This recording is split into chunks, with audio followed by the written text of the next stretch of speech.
Kabisote, nasubukan mo na ba ang pork Mongolian style pero with Pinoy twist? Panoorin mo ang video na to at ituturo ko sa'yo. Let's go!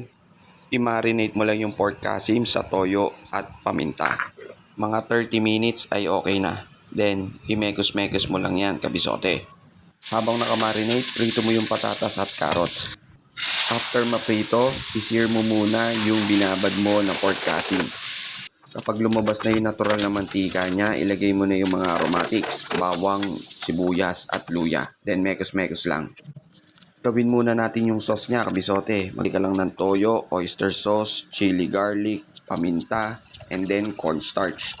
At lagyan mo din ng tubig. Kapag okay na, ibuhos mo na ito sa pork kasim na sinir mo kanina. Konting mekos-mekos, then ibalik mo na yung pinrito mong patatas at carrots. Then lagyan mo ng bell pepper,